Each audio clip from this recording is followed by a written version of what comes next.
June 13th, Esther 3-6. Esther 3. After these events, King Xerxes honored Haman, son of Hammedatha, and Agagite, elevating him and giving him a seat of honor higher than that of all the other nobles. All the royal officials at the king's gate knelt down and paid honor to Haman, for the king had commanded this concerning him. But Mordecai would not kneel down or pay him honor. Then the royal officials at the king's gate asked Mordecai, "Why do you disobey the king's command?" Day after day they spoke to him, but he refused to comply. Therefore they told Haman about it to see whether Mordecai's behavior would be tolerated, for he had told them he was a Jew. When Haman saw that Mordecai would not kneel down or pay him honor, he was enraged. Yet having learned who Mordecai's people were, he scorned the idea of killing only Mordecai. Instead, Haman looked for a way to destroy all Mordecai's people, the Jews, throughout the whole kingdom of Xerxes. In the 12th year of King Xerxes, in the first month, the month of Nisan, the pur, that is, the lot, was cast in the presence of Haman to select a day and month. And the lot fell on the 12th month, the month of Adar. Then Haman said to King Xerxes, "There is a certain people dispersed among the peoples in all the provinces of your kingdom who keep themselves separate. Their customs are different from those of all the other people, and they do not obey the king's laws. It is not in the king's best interest to tolerate them. If it pleases the king, let a decree be issued to destroy them, and I will give 10,000 talents of silver to the king's administrators for the royal treasury." So the king took his signet ring from his finger and gave it to Haman, son of Hammedatha, the Agagite, the enemy of the Jews. "Keep the money," the king said to Haman, "and do with the people as you please." Then on the 13th day of the first month, the royal secretaries were summoned. They wrote out in the script of each province and in the language of each people all Haman's orders to the king's satraps, the governors of the various provinces, and the nobles of the various peoples. These were written in the name of King Xerxes himself and sealed with his own ring. Dispatches were sent by couriers to all the king's provinces with the order to destroy, kill, and annihilate all the Jews, young and old, women and children, on a single day, the 13th of the 12th month, the month of Adar, and to plunder their goods. A copy of the text of the edict was to be issued as law in every province and made known to the people of every nationality, so they would be ready for that day. The couriers went out, spurred on by the king's command, and the edict was issued in the citadel of Susa. The king and Haman sat down to drink but the city of Susa was bewildered. Esther 4. When Mordecai learned of all that had been done, he tore his clothes, put on his sackcloth and ashes, and went out into the city, wailing loudly and bitterly. But he went only as far as the king's gate, because no one clothed in sackcloth was allowed to enter it.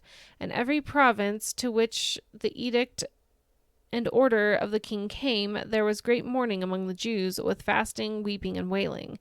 Many lay in sackcloth and ashes.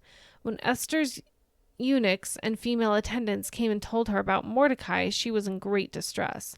She sent clothes for him to put on instead of sackcloth, but he would not accept them. Then Esther summoned Hathach, one of the king's eunuchs assigned to attend her, and ordered him to find out what was troubling Mordecai and why. So Hathach went out to Mordecai in the open square of the city in front of the king's gate. Mordecai told him everything that had happened to him, including the exact amount of money Haman had promised to pay into the royal treasury for the destruction of the Jews. He also gave him a copy of the text of the edict for their annihilation, which had been published in Susa, to show Esther and explain it to her. And he told him to instruct her to go into the king's presence, to beg for mercy and plead with him for her people. Hathach went back and reported to Esther what Mordecai had said. Then she instructed him to say to Mordecai, "All the king's officials and the people of the royal provinces know that for any man or woman who approaches the king in the inner court without being summoned the king has but one law, that they be put to death unless the king extends the gold scepter to them and spares their lives. But 30 days have passed since I was called to go to the king." When Esther's words were reported to Mordecai, he sent back this answer: "Do not think that because you are the king's house, you alone of all the Jews will escape. For if you remain silent at this time, relief and deliverance for the Jews will arise from another place.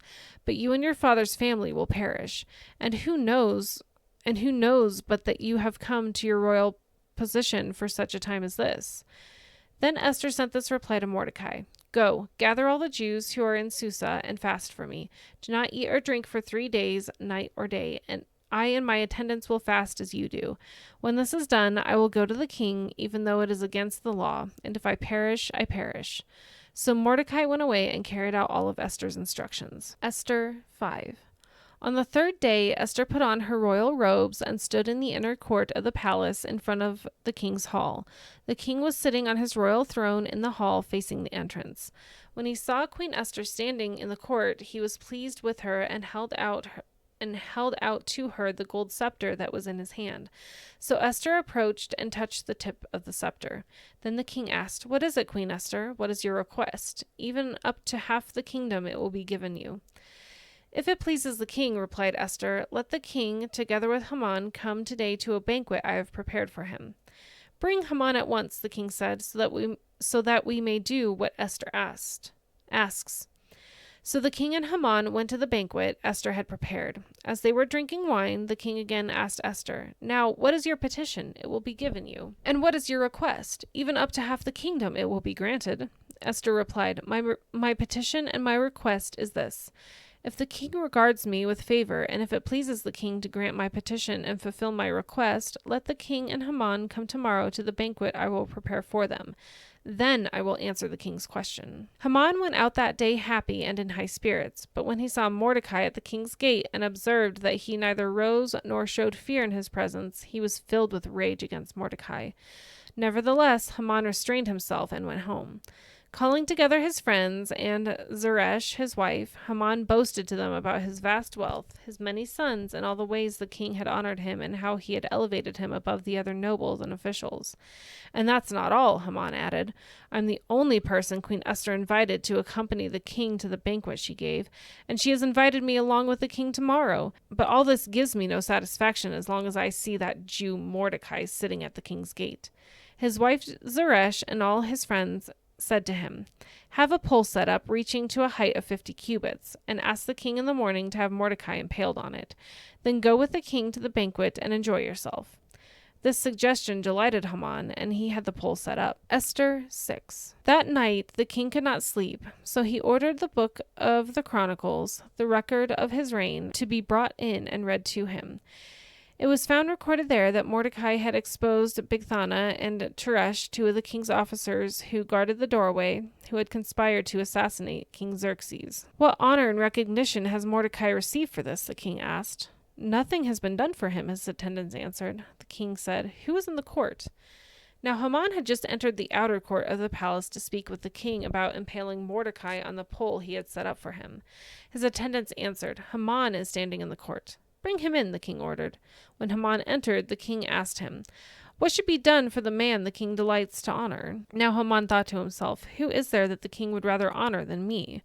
So he answered the king, "For the man the king delights to honor, have them bring a royal robe the king has worn, and a horse the king has ridden, one with a royal crest placed on its head. Then let the robe and the horse be entrusted to one of the king's most noble princes. Let them robe the man the king delights to honor, and lead him on the horse through the city streets, proclaiming before him, 'This is what is done for the man the king delights to honor.'" "Go at once," the king commanded Haman. "Get the robe and the horse, and do just as you have suggested for Mordecai the Jew, who sits at the king's gate. Do not neglect anything you have recommended."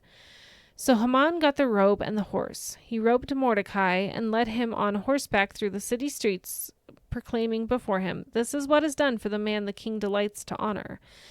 Afterward, Mordecai returned to the king's gate, but Haman rushed home with his head covered in grief and told Zeresh his wife and all his friends everything that had happened to him. His advisers and his wife Zeresh said to him, "Since Mordecai, before whom your downfall has started, is of Jewish origin, you cannot stand against him. You will surely come to ruin." While they were still talking with him, the king's eunuchs arrived and hurried Haman away to the banquet Esther had prepared.